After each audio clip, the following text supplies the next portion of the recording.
Mas hoje, como a gente tem feito nos últimos domingos, nós vamos continuar meditando, conversando e refletindo sobre essa igreja que a gente quer ser, igreja que queremos ser.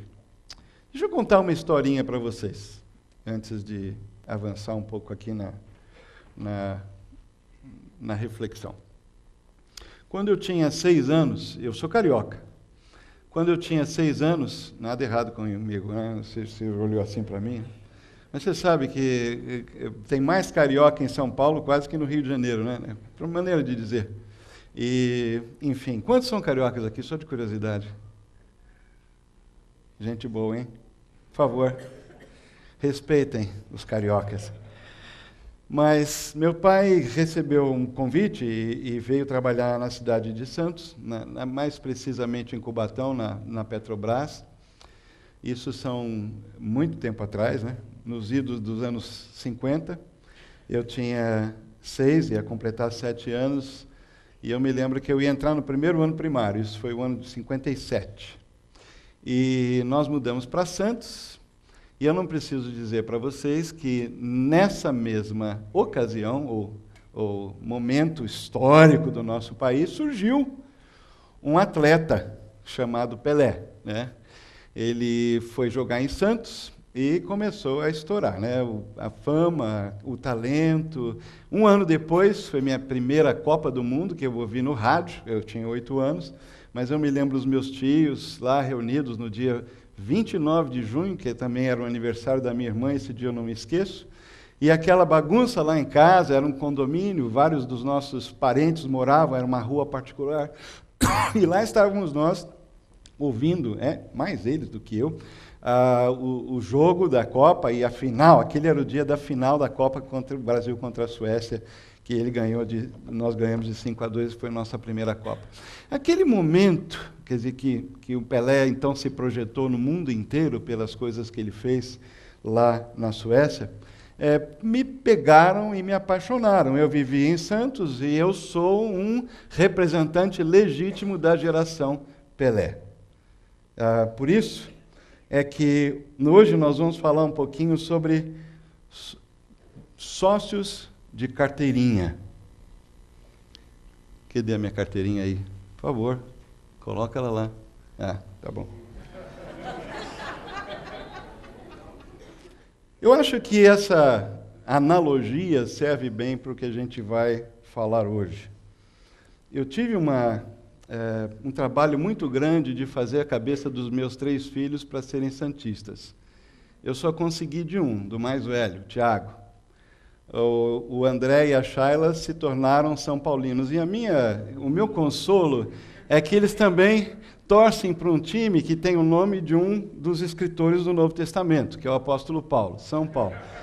Então, pelo menos é o segundo lugar. Assim, Santos, é ser de Santos porque eu sou Santos, e logo depois São Paulo, que é o autor de uma parte. Brincadeiras à parte. Essa analogia, ela cabe bem para o que a gente vai falar hoje, porque todo mundo sabe o que significa ser sócio de carteirinha. Você fazer parte de alguma coisa que você acredita, que você é apaixonado por aquilo. Pode tirar essa carteirinha dali, obrigado. Falar nisso é falseta, viu? Todo mundo sabe o que significa você ir num estádio torcer pelo seu time. Ou, se você não gosta de futebol, você tem algo que você acredita e faz parte, uma associação, uma agremiação, quem sabe é uma causa da sua profissão, você faz parte de uma associação profissional. Eu não sei exatamente, mas a gente sabe o que significa ser sócio. Eu me lembro quando o Carlos Oswaldo esteve aqui alguns domingos atrás, ele, expondo rapidamente o livro de Filipenses, ele mencionou que no texto de Filipenses, parte da mensagem do apóstolo para aquela igreja lá em Filipos, é que eles eram sócios na graça. Lembra que ele falou sobre sócio? O sócio é uma espécie de stakeholder, como a gente fala, né, numa linguagem mais profissional de business. É alguém que tem um investimento na coisa. Não importa onde que ele faz parte dessa cadeia de valor produtiva, ele faz parte disso e ele é cliente e ele é fornecedor. Ele está no meio. Tem um de um lado, outro do outro, ele faz parte desse todo. Mas ele sabe qual é o papel dele. Se ele é torcedor, ele vai lá torcer. né? Se ele é jogador, ele vai jogar, mas ele faz parte desse todo, né? Que significa ser sócio de alguma coisa. Hoje nós vamos falar um pouquinho sobre o que significa isso no contexto da igreja. E eu queria abrir a Bíblia com vocês em 1 Coríntios, capítulo 12, e ler alguns versículos a partir do versículo 12.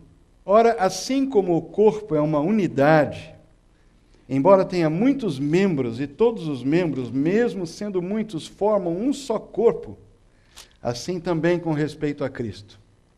Pois em um só corpo, todos nós somos batizados em um único Espírito, quer judeus, quer gregos, que numa linguagem bíblica quer dizer não judeu, qualquer outra etnia, povo, raça, quer escravos, que era mais da metade da população do Império Romano tinha condição de escravo, quer livres. E a todos nós foi dado beber de um só Espírito. Versículo 14. O corpo não é feito de um só membro, mas de muitos. Se o pé disser, porque não sou mão, não pertenço ao corpo, nem por isso deixa de fazer parte do corpo. E se o ouvido disser, porque não sou olho, não pertenço ao corpo, nem por isso deixa de fazer parte do corpo. Se todo o corpo fosse olho, onde estaria a audição? Se todo o corpo fosse ouvido, onde estaria o olfato? De fato, Deus dispôs cada um dos membros no corpo segundo a sua vontade. Se todos fossem um só membro, onde estaria o corpo? Assim há muitos membros, mas um só corpo. O olho não pode dizer à mão, não preciso de você.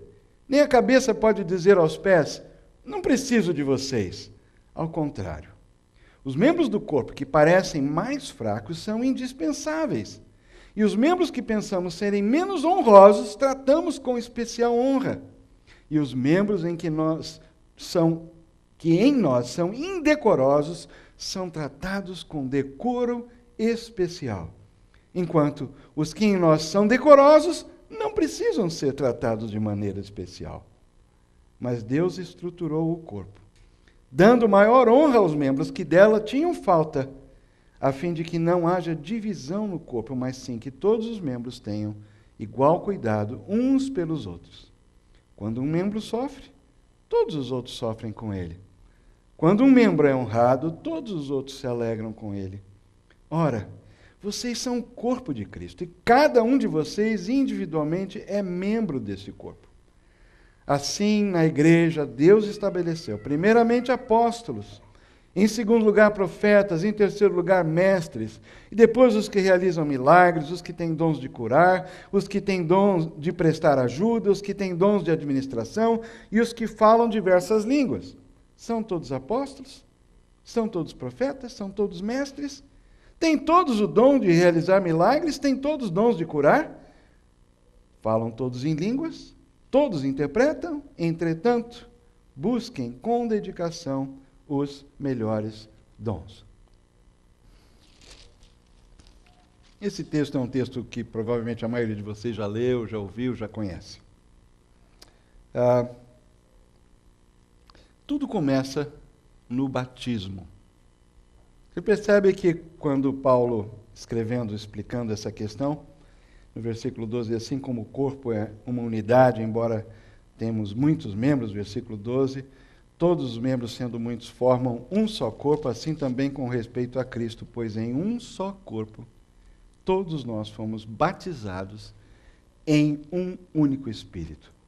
Quer judeus, quer não judeus, quer escravos ou empregados, quer patrões, livres, e a todos nós foi dado beber de um único Espírito. Reparem que tudo começa no batismo.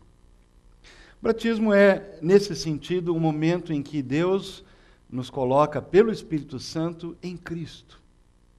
Nós somos mergulhados na pessoa de Cristo. E quando é que acontece isso? Acontece isso quando, pela graça de Deus, cai a ficha, que nós precisamos de uma solução para o problema da nossa separação de Deus. E a gente entende que Deus resolve esse problema, resolveu na cruz através de Jesus. E quando essa verdade toma conta da nossa vida, de tal maneira em que a gente sente que há uma maneira de reconciliar com Deus, nós não estamos mais escravizados do passado, do presente, ou do que a gente fez ou deixou de fazer, ou do nosso pedigree, ou das nossas vantagens ou desvantagens, isso não determina quem eu sou. Eu posso ser uma pessoa livre.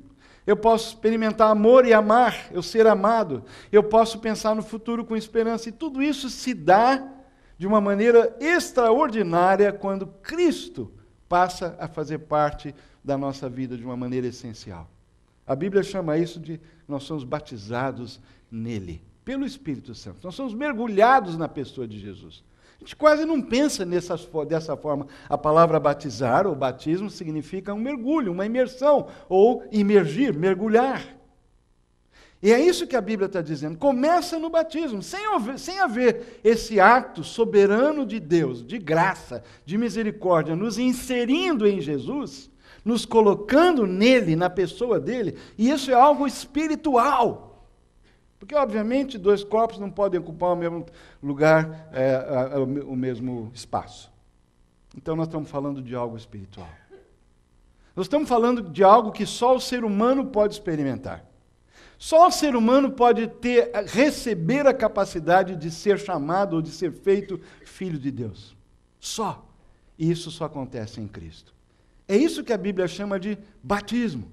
Nós somos mergulhados na pessoa de Jesus. E aquilo que Jesus é, quem Ele é, o que Ele obteve, o que Ele conquistou é nosso.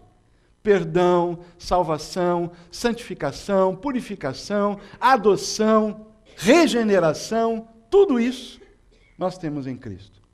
Fazemos parte da família de Deus. Tudo começa no batismo. E esse batismo que acontece em nós, ele também tem uma representação exterior. Não sei se vocês se lembram que João Batista, que veio anunciar que viria o Cordeiro de Deus, ele também batizava.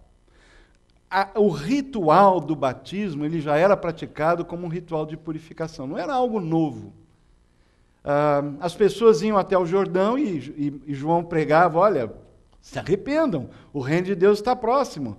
E aí ele falava coisas muito práticas, né? Se você vive dessa maneira, muda seu modo de vida. Prepare-se, porque o reino de Deus está chegando. E muitas pessoas creram nessa mensagem de João, foram compungidos, né, no seu espírito, na sua alma, na sua consciência, sentiram que precisavam mudar de vida e se submeteram àquele ritual externo, como quem diz, eu quero mudar de vida. Eu quero ser uma pessoa diferente. Eu quero levar Deus a sério. Só que o Cordeiro de Deus ainda não tinha tirado o pecado do mundo, né? Ele ainda estava chegando. Jesus veio.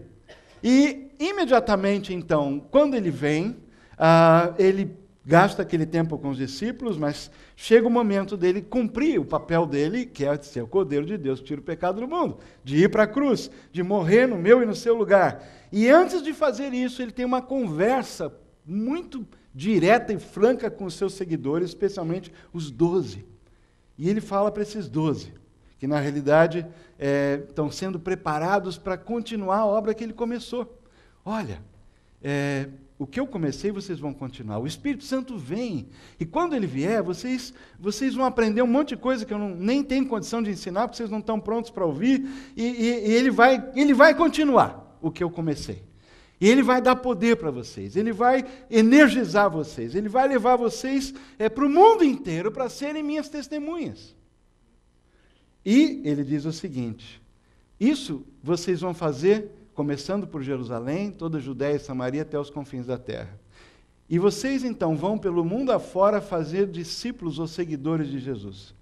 E aí ele acrescenta, batizando essas pessoas em nome do Pai, do Filho e do Espírito Santo. Então Jesus pega um ritual que já era conhecido de purificação e insere essa maneira pública de demonstrar mudança de vida como parte integrante da prática da igreja que ele está começando e que vai inaugurar exatamente na vinda do Espírito Santo do Pentecostes. Então, quando Jesus fala, ide por todo mundo e fazei pregar o evangelho, ou ir de fazer discípulos de todas as nações, ele diz batizando-os e ensinando-os a guardar todas as coisas que vos tenho ordenado. Ou seja, o batismo está na mesma ordem que está lá ensinando a obedecer. Faz parte de fazer discípulos. Por isso que a igreja, só faz sentido você falar de ser membro da igreja quando a gente entende o sentido do batismo. O batismo que eu e você recebemos de Deus foi quando o Espírito Santo nos inseriu na pessoa de Jesus Cristo. Ora, Jesus Cristo forma um corpo, o corpo de Cristo é a igreja. E é por isso que diz que todos nós somos batizados em um corpo, por um único Espírito, versículo 13 de 1 Coríntios 12. Nós estamos em Cristo, e por estarmos em Cristo, fazemos parte do corpo de Cristo. E o mesmo Espírito que trabalha e vem habitar na minha vida, vem habitar na vida dos demais discípulos de Jesus, formando um corpo.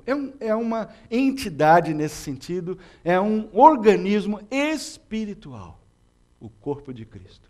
Está espalhado pela terra, é os que vivem, são os que já morreram em Cristo.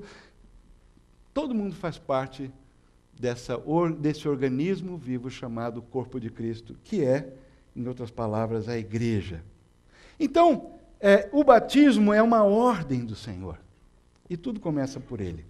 Quando eu sou imerso em água em nome do Pai, do Filho e do Espírito Santo, na realidade eu estou mostrando que eu me arrependi da minha velha vida de incredulidade, de andar longe, de ter autonomia, não querer saber de Deus, ou só apertar o botão quando eu preciso de Deus, mas Deus está lá, eu estou aqui, no final quem comanda sou eu. Mas se eu me arrependo desse tipo de vida independente, né, de Deus, e de repente volto para Ele, o batismo significa que eu, de uma maneira voluntária e consciente, escolhi seguir Jesus na minha vida.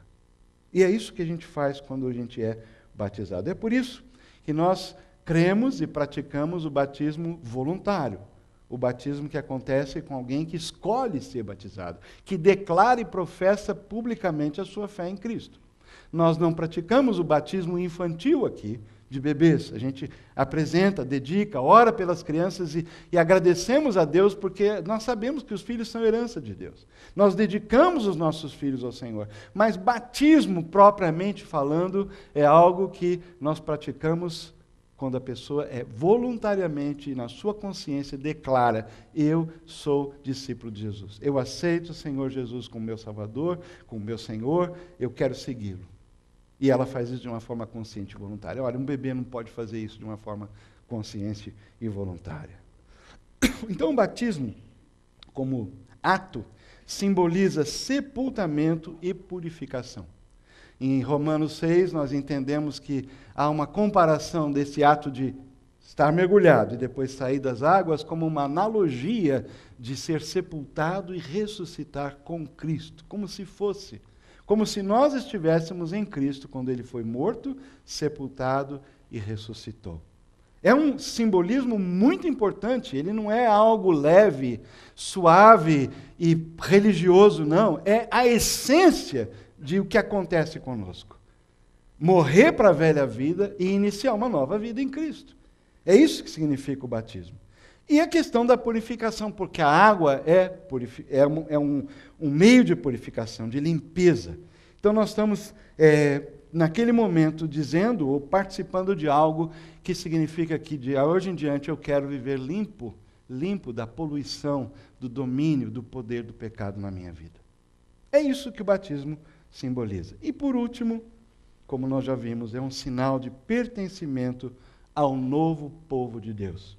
A igreja, que é o corpo de Cristo. Todos nós fomos em um só corpo batizados em um único Espírito. Fazemos parte do corpo de Cristo. Até aí nós estamos juntos, eu imagino, talvez uma outra dificuldade, uma outra diferença de opinião, e se você quiser, a gente pode continuar conversando sobre isso pessoalmente, pode mandar um e-mail, pode me procurar, nós estamos aí durante a semana, lá no retiro, no encontro de carnaval também, vamos ter tempo para bater papo, mas em linhas gerais eu gostaria de estabelecer o que é que nós cremos e qual é a porta de entrada.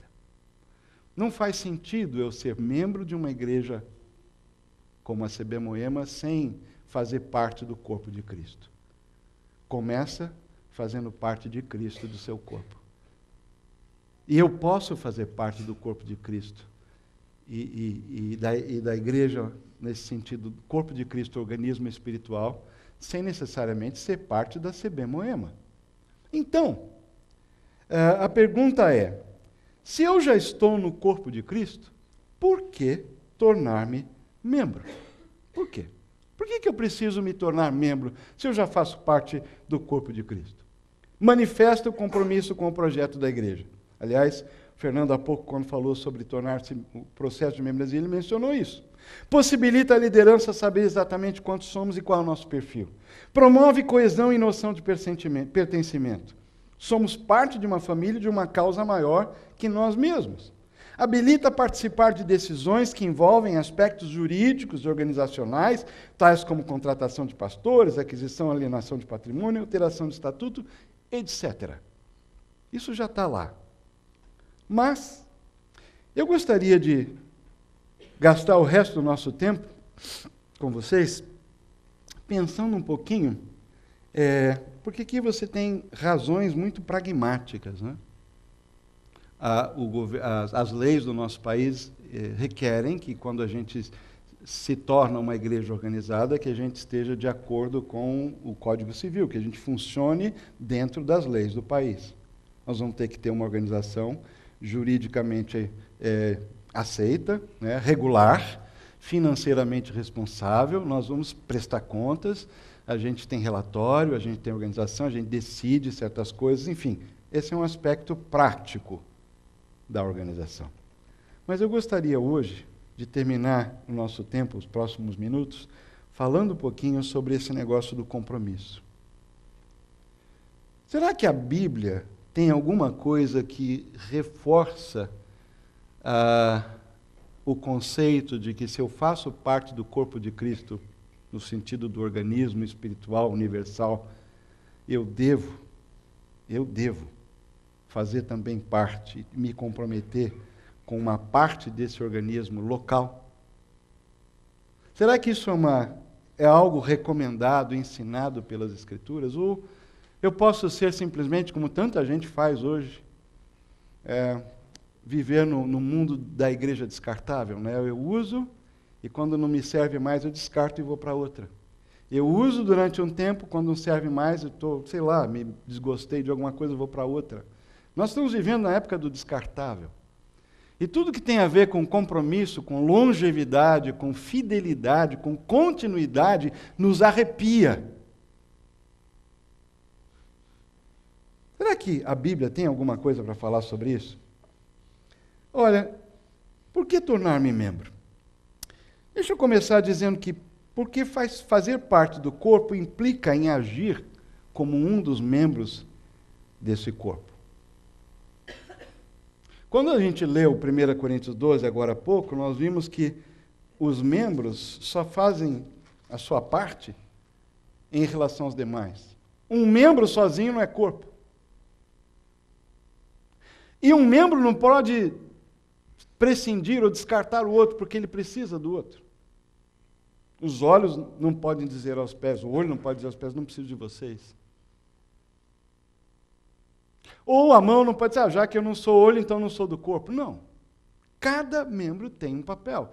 E eu li o texto todo até o final para mostrar que Deus dispôs os membros no corpo, como está ensinado aqui nas Escrituras, com diferentes capacidades, dons, personalidades, gostos. Somos completamente diferentes uns dos outros. Mas essa multiforme sabedoria de Deus é manifesta justamente no fato de que Ele é capaz de juntar gente tão diferente para fazer parte de uma unidade chamada igreja. E como isso se manifesta? Se manifesta visivelmente. É impossível você manifestar isso como um cristão solitário, sem raízes, sem vínculos, sem comunidade, sem laços, sem convivência, sem vivência comum. É muito complicado. Você vai ser uma mão sozinha, ou um pé, nesse sentido da analogia. Mas quando você está junto no corpo, e aí essa expressão do corpo é uma igreja, e a gente vê isso acontecendo no primeiro século. Você lê o Novo Testamento e você percebe que em cada localidade, em cada vila, né, e aí o que começou assim como uma grande multidão em Jerusalém se transforma em pequenas comunidades de discípulos de Jesus espalhadas pelo Império Romano. E dali ao mundo afora. Essa dimensão local é que justamente possibilita, viabiliza o fato de eu viver como membro de um corpo. Sozinho, eu não poderia fazer isso. Sozinho, o meu dom, ele terá sérias e graves limitações. Mas quando eu estou num contexto de uma comunidade, de uma igreja visível, que se reúne, que se conhece, que anda junto, que sonha junto, ali então, aquele meu dom vai ser potencializado, porque ele vai ser somado e multiplicado. Haverá sinergia. O corpo vai funcionar. Vai ser bom para mim, e vai ser bom para o corpo, e vai ser bom para o mundo. Fazer parte do corpo implica em agir como membro de um corpo. De tal maneira que, quando a gente pensa na CB Moema, nessa comunidade aqui nossa, a gente tem que entendê-la como parte desse corpo, desse organismo espiritual, mas como uma expressão visível, concreta, do funcionamento desse corpo, que lê só aqui, que bonito. Mas como é que funciona? Anda com a gente, faz parte, se envolve. Aí você vai ver como funciona. Conheça, se aproxime, convide, vá, saia junto, sonhe junto, ore junto, chore junto. Aí você vai ver como funciona.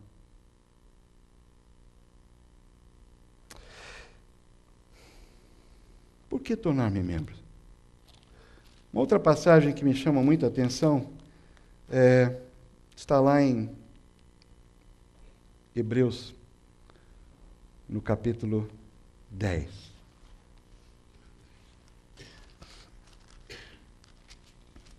E eu acho que é uma palavra de cautela e de alerta muito pertinente para hoje, inclusive. O livro de Hebreus é um livro que foi escrito assim como uma advertência para pessoas que, especialmente vindo de um trasfundo cultural judaico, tinham se convertido, começado a seguir Jesus, mas a cultura da gente, né, a nossa tradição é sempre muito forte. A gente tem dificuldade de virar a cabeça e olhar para frente, né?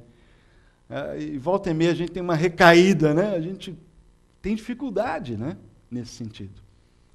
Eu sei que alguns de vocês vieram de outras denominações, de outras tradições religiosas ou sem religião, e tem algumas adaptações que vocês estão tendo que fazer, né?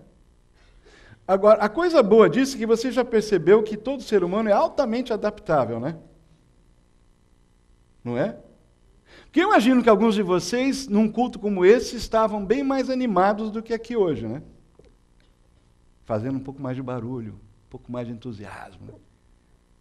Alguns de vocês vieram de uma experiência de igreja pentecostal. Mas vocês chegaram aqui e vocês estão tão quietinhos. Pode falar um aleluia de vez em quando? Pode. Glória a Deus. Nós somos assim, nós somos seres que a gente se adapta. Porque a gente começa a fazer parte. Mas, ao mesmo tempo, a gente começa a influenciar um ao outro e cresce junto, e descobre coisas juntos, e aprende coisas juntos. É nesse contexto que a gente aprende a ajudar e a estimular uns aos outros. Olha o que o texto diz: se consideremos uns aos outros, e Hebreus, tudo isso para dizer, estava dizendo, olha, não volta, vai daqui para frente, não começa a olhar para trás, vê onde você já chegou, vamos construir em cima, não fica lá, que saudade, não. Que saudade que eu tenho da aurora da minha vida. Se a sua vida é espiritual, a aurora da vida já ficou lá para trás. A gente não fica no vapor da conversão, vivendo a vida inteira, né? A gente precisa crescer. E para crescer, nós precisamos de uma igreja. consideremos uns aos outros para nos incentivarmos ao amor e às boas obras. Não deixemos de nos reunir como igreja segundo o costume de alguns. Não é novidade, hein? Já acontecia lá naquela época. Mas procuremos encorajar-nos uns aos outros, ainda mais quando vocês veem que se aproxima o dia. Opa! Será que o dia está chegando perto? Eu creio que sim, cada vez mais. Então isso aqui é muito relevante para nós.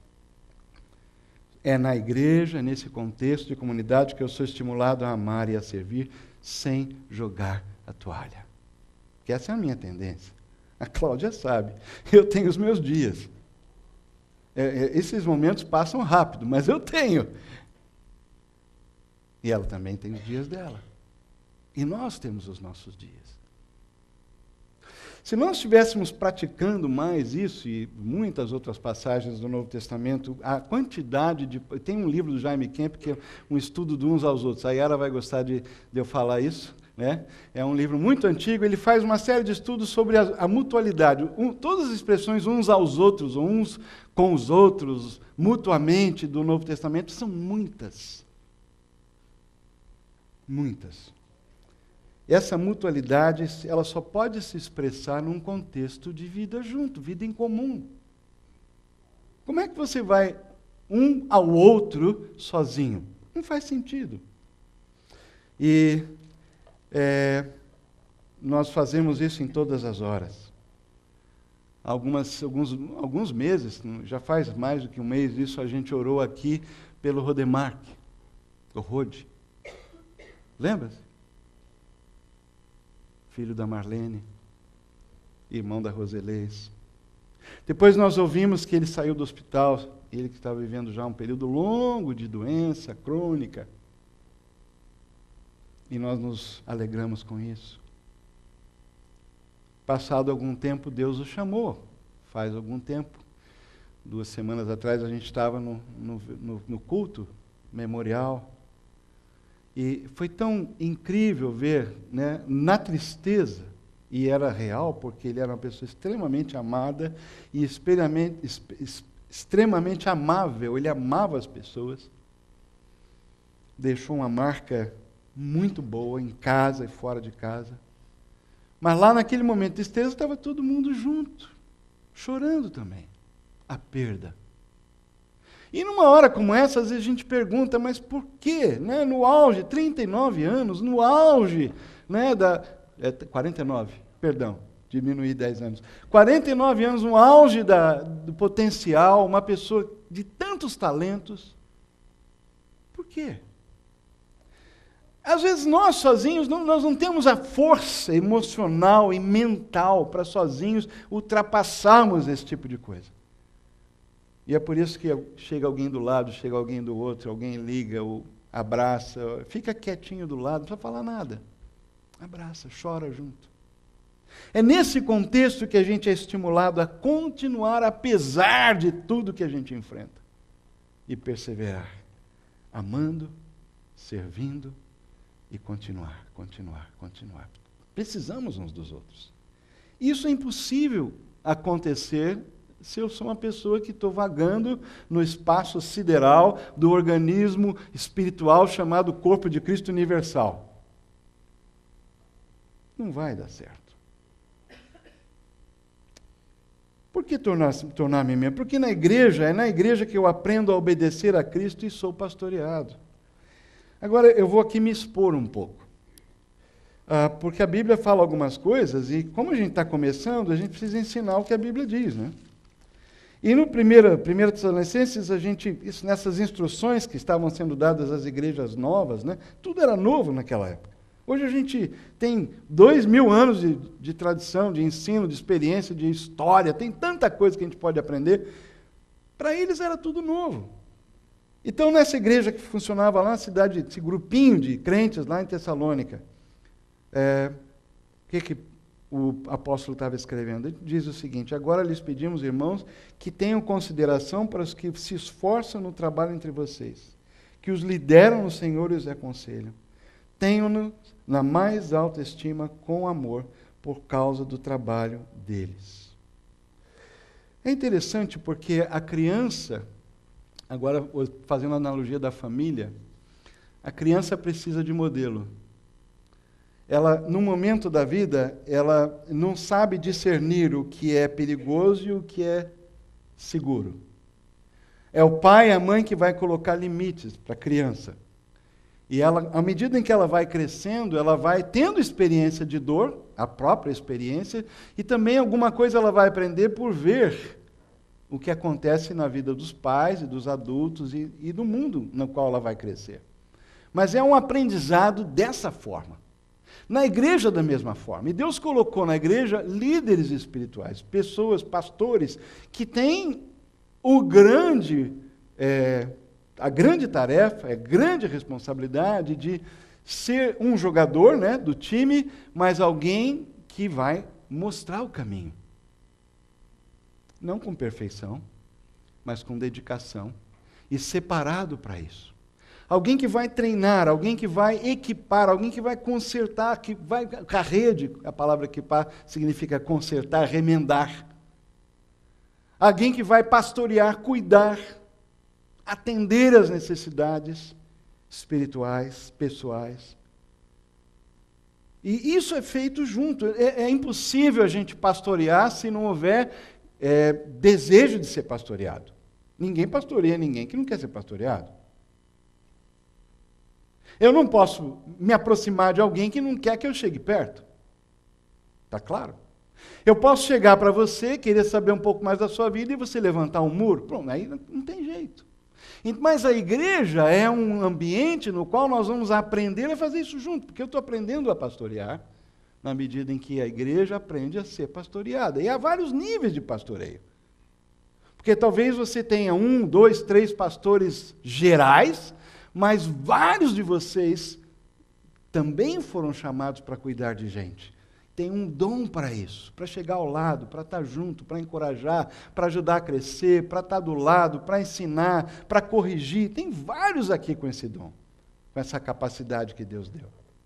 E num sentido geral, todos nós somos responsáveis uns pelos outros. Então a comunidade de Jesus, da igreja, é uma comunidade de pessoas que se pastoreiam, que se cuidam. Aquela pergunta de Caim, de Caim para Deus no jardim, é terrível. Por acaso sou eu guardador do meu irmão? Quando Deus perguntou para ele, onde está teu irmão, Caim? Em vez de cuidar do irmão, em vez de amar o irmão, em vez de estar promovendo o que era bom para o irmão, ele tirou a vida do irmão. Sou eu cuidador do meu irmão? Eu tenho responsabilidade pelo meu irmão? E a resposta no silêncio de Deus foi um tremendo sim. E aquilo que a primeira família falhou de fazer lá no início, nós recebemos o privilégio de viver hoje, de cuidar uns dos outros. De advertir, como Deus fez a Caim, cuidado, o pecado jaz à porta. Ele não tinha matado o irmão. Deus foi para falar com ele. Cuidado. Toma cuidado, esse comportamento vai te levar para o pior. Cuidado. Tem um monstro aí querendo te atacar aí. Se você abrir a porta e deixar ele entrar, acabou. E ele disse, a ti cumpre dominá-lo. Esse trabalho de estar junto, exortando, ajudando, estimulando a gente a fazer o que a gente sabe que tem que fazer, acontece no ambiente da igreja. Se a gente fosse falar em termos de direitos e deveres, toda igreja tem o direito, cada membro da igreja tem o direito de ser pastoreado. Esse está lá nos direitos das ovelhas. Toda ovelha tem direito a ser pastoreada. Só que eu vou acrescentar assim, o pastor também precisa de pastoreio. Então não esquece disso. Né? E você pode orar pelo pastor, pelos pastores, deve. E quando você tiver algo para dizer para o pastor, pessoal, você também deve. Ok? Então, passando, tem outro texto, mas eu vou correr porque a gente já vai terminar. Versículo 13 do capítulo ainda de Hebreus, capítulo 13, versículo 7. Lembrem-se dos seus líderes. Olha os verbos que eles falaram a palavra de Deus. Lembrem-se. Observem bem o resultado da vida que tiveram. Isso é muito importante hoje, porque não é qualquer pessoa que pega uma Bíblia e fala, eu sou pastor, que... Né? Eu estou sendo aqui constantemente julgado por vocês. Constantemente. Eu sou vitrine. Eu sei disso. Então, o conselho é: lembrem-se, observem bem. E aí, imitem. Imitem a fé. A fé. É isso que Paulo queria dizer quando ele disse assim: sede meus imitadores, assim como eu estou sendo de Cristo. Se eu estou seguindo a Jesus, então vem junto. Mas no momento em que eu estou seguindo a mim mesmo, no momento que eu estou querendo o meu proveito, no momento que eu estou querendo me engrandecer, no momento que eu estou querendo me promover, não me siga. É isso. É isso. Mais uma coisa, por que tornar-me membro? Porque Jesus estabeleceu procedimentos claros para expurgar da igreja o mal. Eu não vou entrar em detalhes, mas isso só é possível num contexto local. Foi Jesus que falou isso. Ainda bem que foi ele, né? Porque se qualquer outra pessoa falasse, a gente falasse, sei lá. Mas foi ele que falou. Se teu irmão pecar contra você, vá a sós com ele e mostre-lhe o erro. O mal tem que ser expurgado da igreja dessa forma. No 1 a 1. Cara, deixa disso. Puxa vida, não faz isso. Eu posso te ajudar? Vamos buscar ajuda? Eu não sei, mas eu acho que tem alguém aqui que pode ajudar a gente. Ou você, ou eu. Se ele ouvir, você ganhou. Se ele não ouvir, leve mais 1 ou 2, 3 falando, né? Cara, acorda, não é por aí. O objetivo é ganhar. Se ele recusar ainda, conte a igreja. A igreja toda vai lá, cara, não é por aí. Não faz isso. Aí, depois de todos esses filtros, esse encorajamento, ele se recusa a ouvir também a igreja, palavras de Jesus. Trate-a como pagão ou publicano. Ora, isso é impossível de praticar no ar. Como é que eu vou andar com alguém para ajudar? Como é que eu vou ser ajudado? Como é que alguém pode chegar para mim dizendo, cara, conserta isso aí logo, não está legal. Se a pessoa não me conhece e não anda comigo. Isso só acontece no contexto da igreja visível, comunidade local. Por que tornar-me membro? Porque eu assim demonstro o meu compromisso com Cristo, com a sua igreja e com a sua causa. O tema da igreja como corpo de Cristo, no capítulo 12 que nós lemos, ele não é introduzido direto. Quando Paulo escrevendo introduz esse tema, ele começa no capítulo 10, dizendo o seguinte, versículo 16 está aí. Não é verdade que o cálice da bênção que abençoamos é uma participação no sangue de Cristo? E o pão que partimos é uma participação no corpo de Cristo? Como há um somente pão, nós que somos muitos, somos um só corpo, pois todos participamos de um único pão.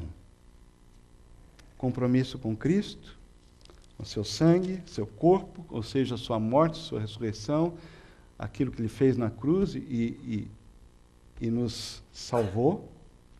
Eu estou em Cristo, fui batizado, mergulhado na pessoa de Jesus, suas virtudes, a graça de Deus vem através disso. Eu sou salvo, sou perdoado, sou limpo, sou adotado, tenho a vida eterna. E é por isso que eu demonstro o meu compromisso dessa forma, fazendo parte também desse corpo, porque não há somente um pão, nós somos muitos, um só corpo. Nós fazemos parte desse corpo e devemos viver uma vida real no corpo. Não virtual, real, pessoal, em uma parte desse corpo. E, finalmente, quando chega no capítulo 11, que é o próximo capítulo, Paulo, então, falando sobre a ceia, como um momento em que a igreja, o corpo, se reúne para celebrar e lembrar do que Cristo fez na cruz. Ele diz o seguinte, porque sempre que vocês comerem desse pão e beberem desse cálice, vocês anunciam a morte do Senhor, até que Ele venha. Ora, todos já sabemos que o Senhor Jesus morreu e Ele voltará, ou pelo menos a gente crê nisso. Então eu acho que há uma dimensão desse anúncio aqui que precisa continuar fora daqui. Uma coisa é a gente ter aqui esse momento íntimo, familiar, e alguns talvez estejam aqui convidados, nunca viram isso, ou nunca participaram, vocês estão observando, estão ouvindo e vão tirar suas conclusões. Mas para a gente já sabe. Estamos celebrando aqui que Cristo morreu pelos nossos pecados, para nos salvar, para nos dar a vida eterna. Mas nós precisamos anunciar essa mensagem da vida que nós podemos ter em Cristo por causa da cruz e por causa do túmulo vazio a toda criatura. Essa é a causa de Cristo. E por isso que quando a gente se reúne aqui, a gente lembra tudo isso e refaz e reafirma esse compromisso com Cristo, com o seu corpo e com a sua causa, nesse momento. Porque nós vamos sair daqui, a mesa de Cristo, a ceia acaba. Mas nós vamos para o mundo, como o Lipe cantou e orou. E as pessoas lá não são melhores do que nós, nem nós melhores do que ela. Acontece que nós conhecemos, a gente tem os olhos abertos.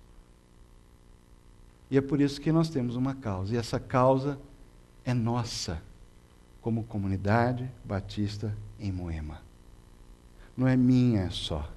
Não é do Fernando. Não é de uma pessoa. Mas de todos nós. É uma causa comum. E é por isso que nós falamos de entrevista, de um curso relâmpago. Na realidade, esse curso vai ser de aproximadamente 2h30 a 3, no máximo. Isso vai acontecer em alguns pequenos grupos. Lá no retiro também nós vamos reservar um período da tarde para quem quiser, não é obrigado.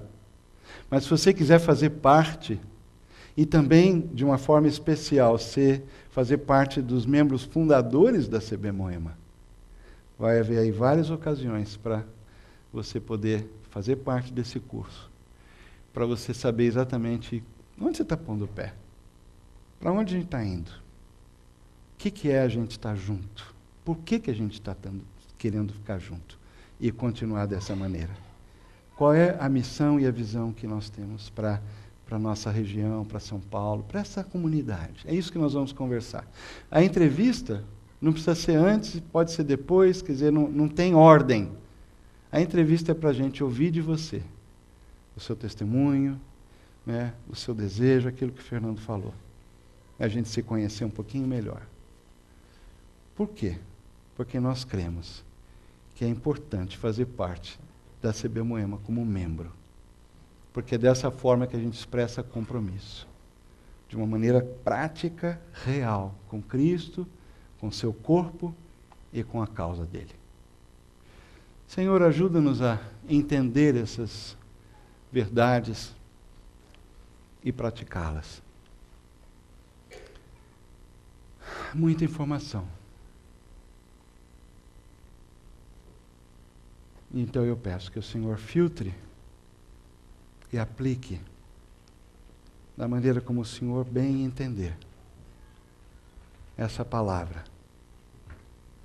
na nossa vida. Começar por mim.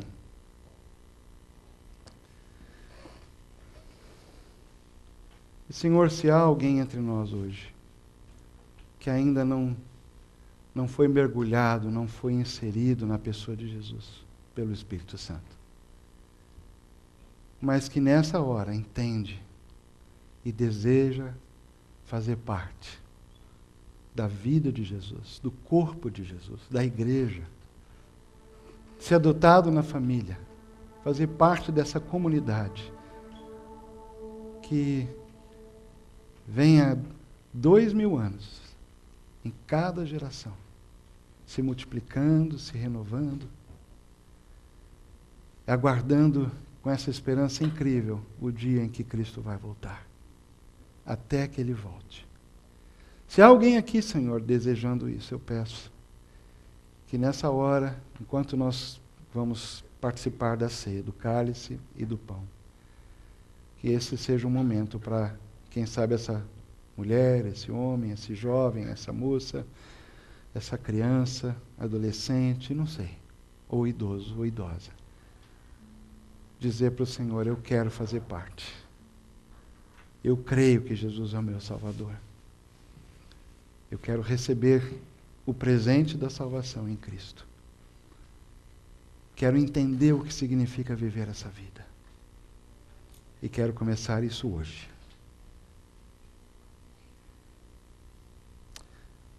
No nome de Jesus, amém.